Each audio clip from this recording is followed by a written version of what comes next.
নাম অতলান্তের আহ্বান, পর্ব 01। ডক্টর আরিফিন চৌধুরী দেশের নামকরা প্রত্নতত্ত্ববিদ এবং যুক্তিবাদী কিংদাবিদ। তার কাছে ভূত, প্রেত, জিন বা কোনো ধরনের অতিপ্রাকৃত শক্তির অস্তিত্ব কেবলই মানুষের মনের দুর্বলতা আর কল্পনা। বিজ্ঞান আর যুক্তির বাইরে তিনি কিছুই বিশ্বাস করেন না। এই বিশ্বাসই তাকে দেশের সবচেয়ে দুর্গম আর রহস্যময় স্থানগুলোতে ছুটে যেতে সাহস জুগিয়েছে। কিন্তু এবার তার ডাক এসেছে এমন এক জায়গা থেকে যার নাম শুনলেও স্থানীয় মানুষ ভয়ে কানে আঙুল দেয়। সাতছড়ির গহীন অরণ্যের গভীরে থাকা নূরগড় নামক এক ধ্বংসস্তূপ।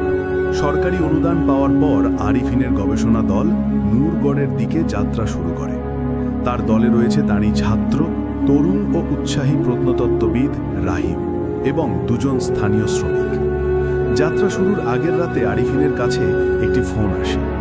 ফোনের ওপারে ছিলেন তার শ্রদ্ধেয় শিক্ষক প্রফেসর ইমতিয়াজ হক। বয়সের ভারে নুব্জ এবং কিছুটা মানসিক ভারসাম্যহীন বলে পরিচিত প্রফেসর হকের গলা কাঁপছিল। আরিফিন, যেখানে যাচ্ছ সেখান থেকে ফিরে এসো। ওটা কোনো সাধারণ জায়গা নয়, ওটা একটা দরজা, একটা অভিশপ্ত দরজা। আরিফিন মৃদু হেসে উত্তর দিয়েছিলেন, স্যার, আপনি বিশ্রাম নিন। আমি জানি আপনি কি নিয়ে চিন্তিত। পুরনো দিনের কুসংস্কার মাত্র। আমরা বিজ্ঞানের মানুষ, আমাদের এসব ভয় পেলে চলে না। ফোনের ওপার থেকে একটা চাপা কান্নার শব্দ ভেসে এসেছিল। বিজ্ঞান সব কিছুর ব্যাখ্যা দিতে পারে না আরিফিন। কোরআনে সূরা আর রহমানের 15 নম্বর আয়াতে বলা হয়েছে, ও এবং তিনি জিনকে সৃষ্টি করেছেন ধোঁয়াবিহীন অগ্নিশিখা থেকে। ওরা আমাদের মাত্রার বাইরের মাখলুক। ওদের জগৎ ভিন্ন, ওদের নিয়ম ভিন্ন। নূরগড় সেই দুই জগতের মাঝের পর্দাগুলোর মধ্যে একটি, যা দুর্বল হয়ে গেছে। আরিফিন বিরক্ত হয়ে ফোনটা রেখে দিয়েছিলেন। তার মনে হয়েছিল স্যারের বয়স হয়েছে, তাই এসব বলছেন। গহীন জঙ্গলের ভিতর দিয়ে প্রায় 3 ঘন্টা ট্রেকিং করার পর তারা নূরগড়ে পৌঁছয়। জায়গাটা যতটা না ঐতিহাসিক, তার চেয়ে বেশি ভৌতিক। চারদিকে একটা অস্বাভাবিক নিস্তব্ধতা। পোকামাকড়ের ডাক বা পাখির কিচিরমিচির পর্যন্ত নেই, যেন পুরো জঙ্গল নিঃশ্বাস বন্ধ করে রেখেছে। ভাঙা দুর্গের চারপাশে বড় বড় গাছ এমনভাবে জন্মেছে যেন তারা কিছু একটাকে আড়াল করে রাখতে চাইছে। স্থানীয় শ্রমিক দুজন, কালাম আর বশির, দুর্গের সীমানায় পা রাখার আগেই থমকে দাঁড়ায়। তাদের চোখে মুখে স্পষ্ট আতঙ্ক। কালাম হাত জোড় করে বলে, স্যার, আমরা আর আগাতে পারবো না। এই জায়গায় সূর্য ডোবার পর জিনদের আছড় হয়। যারা গেছে তারা আর ফিরে আসেনি। আরিফিন তাদের দিকে তাকিয়ে তার ছিল্লের হাসি হাসেন। দিনের বেলাতেও ভয়? ঠিক আছে, তোমরা এখানেই থেকো, আমি আর রাহিম ভেতরটা দেখে আসি। দুর্গের ভিতরে স্যাঁতস্যাঁতে একটা গন্ধ। দেওয়ালের গায়ে শ্যাওলা আর অজানা লতাপাতা। মূল কাঠামোর প্রায় পুরোটাই ধ্বংস হয়ে গেছে। কিন্তু একটা জিনিস আরিফিনের চোখ আটকে দেয়। দুর্গের ঠিক মাঝখানে মাটির নিচে নেমে যাওয়া একটা সিঁড়ি। সিঁড়ির মুখটা একটা বিশাল কালো পাথর দিয়ে ঢাকা। পাথরটার ওপর প্রাচীন কুফিক লিপিতে কিছু খোদাই করা, যার কিছু অংশ মুছে গেছে। রাহিম উত্তেজিত হয়ে বলে, স্যার, এটা তো অবিশ্বাস্য। এই স্থাপত্যশৈলী তো পাল বংশেরও আগের। কিন্তু এই লিপি?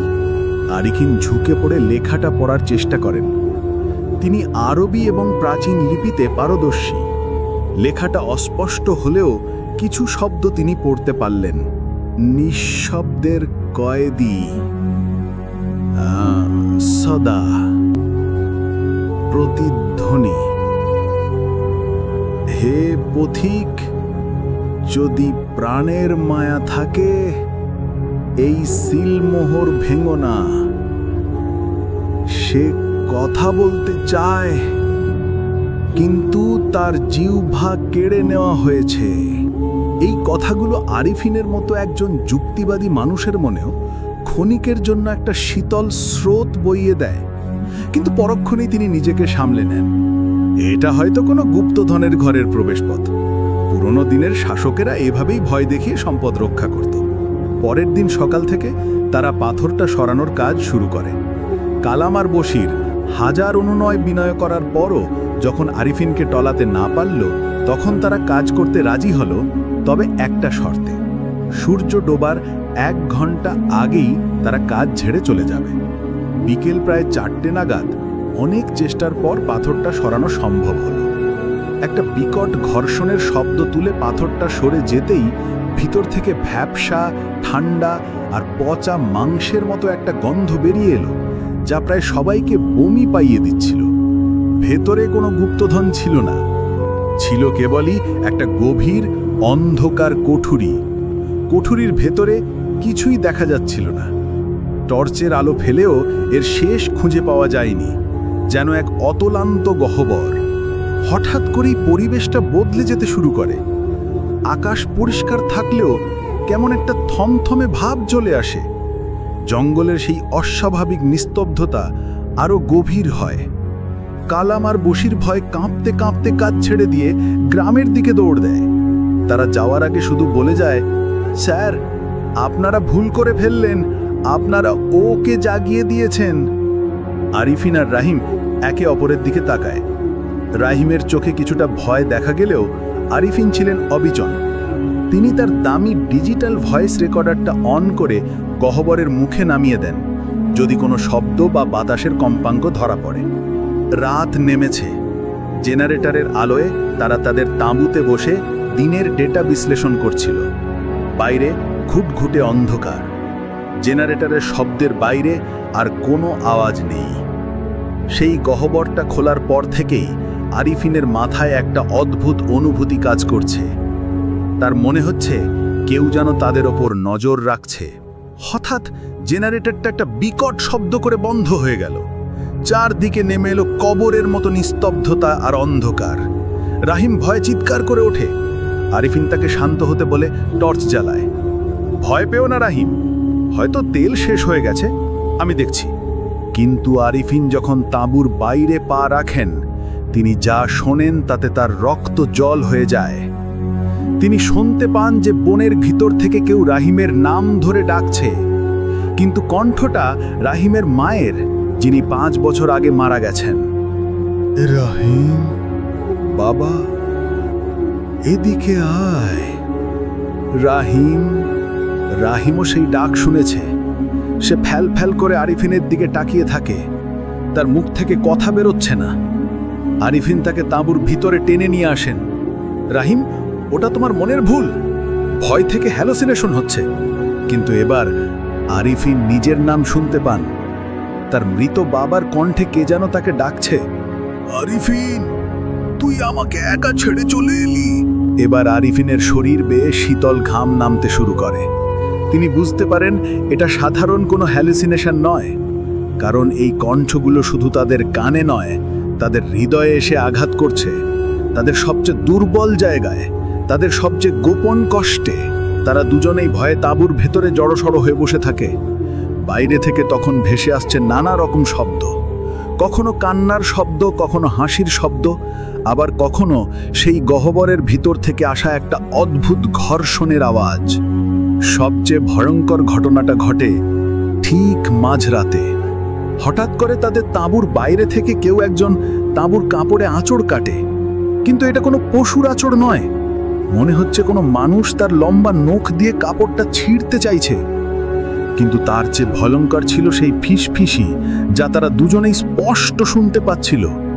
একটা কণ্ঠ যেটা কোনো পুরুষেরও নয়, নারীরও নয়, অনেকটা ভাঙা রেকর্ডের মতো ঘর ঘরে একটা আওয়াজ। কণ্ঠটা বারবার একটাই কথা বলছিল, জিউভা, আমার জিউভারা, আমাকে কথা বলতে দে। ভোর হবার ঠিক আগে রাহিম আর সহ্য করতে পারে না।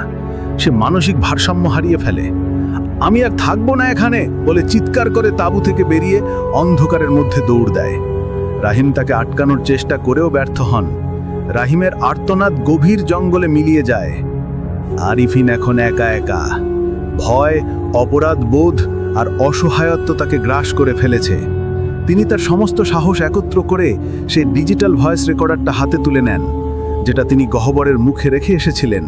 হয়তো কিছু একটা রেকর্ড হয়েছে যা দিয়ে তিনি প্রমাণ করতে পারবেন যে এখানে যা ঘটছে তা কোনো কল্পনা নয়। তিনি কাঁপতে কাঁপতে রেকর্ডারটা চালিয়ে প্লেব্যাক বোতাম চাপেন। প্রথম কয়েক মিনিট শুধু বাতাসের শোঁ শোঁ শব্দ। তারপর হঠাৎ একটা কাম্বিও আসে, একটা স্থির ছন্দবদ্ধ শব্দ, অনেকটা মানুষের হৃৎপিণ্ডের শব্দের মতো। ধুক ধুক ধুক। এরপর যা শোনা যায় তা শোনার জন্য আরিফিন প্রস্তুত ছিলেন না।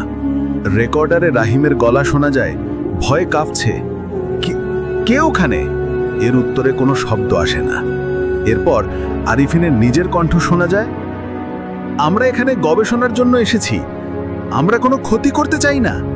তারপর নিস্তব্ধতা, প্রায় 1 মিনিটের দীর্ঘ অসহ্য নিস্তব্ধতা। আরিফিন রেকর্ডার